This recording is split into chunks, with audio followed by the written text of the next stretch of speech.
साल 1919 का था। पहला विश्व युद्ध खत्म हुआ ही था और ब्रिटिश राज के नीचे भारत आजादी के लिए तरस रहा था।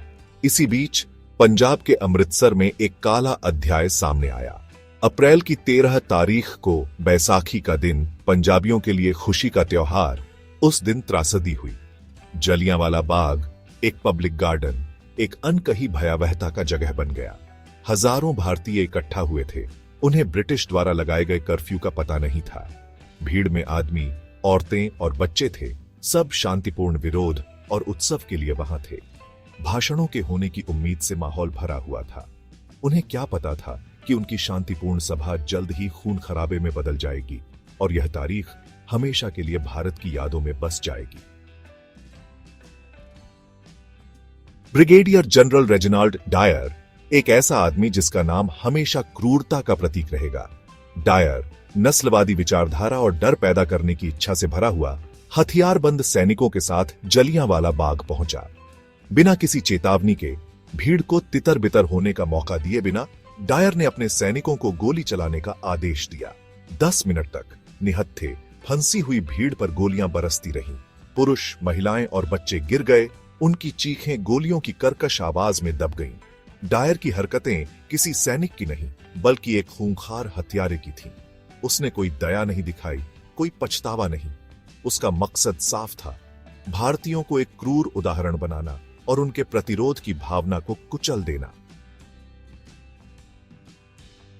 जलियांवाला बाग हत्याकांड ने पूरे भारत और उसके बाहर सदमे की लहरें भेज दी।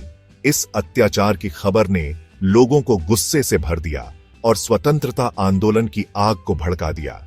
महात्मा गांधी इस घटना से बहुत दुखी हुए। उन्होंने दमनकारी ब्रिटिश शासन के खिलाफ अहिंसक प्रतिरोध का आह्वान किया। यह नरसंहार एक महत्वपूर्ण मोड़ बन गया।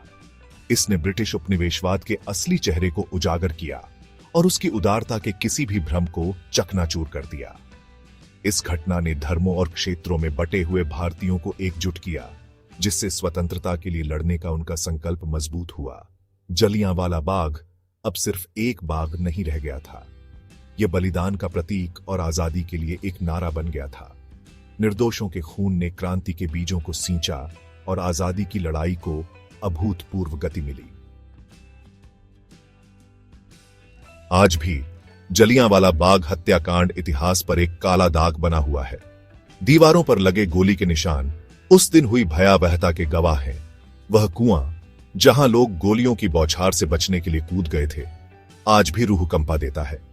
यह नरसंहार उत्पीड़न की मानवीय कीमत और स्वतंत्रता और न्याय के महत्व की एक कठोर याद दिलाता है। यह सहिष्णुता, समझ और सभी प्रकार की हिंसा और भेदभाव को अस्वीकार करने का आह्वान है।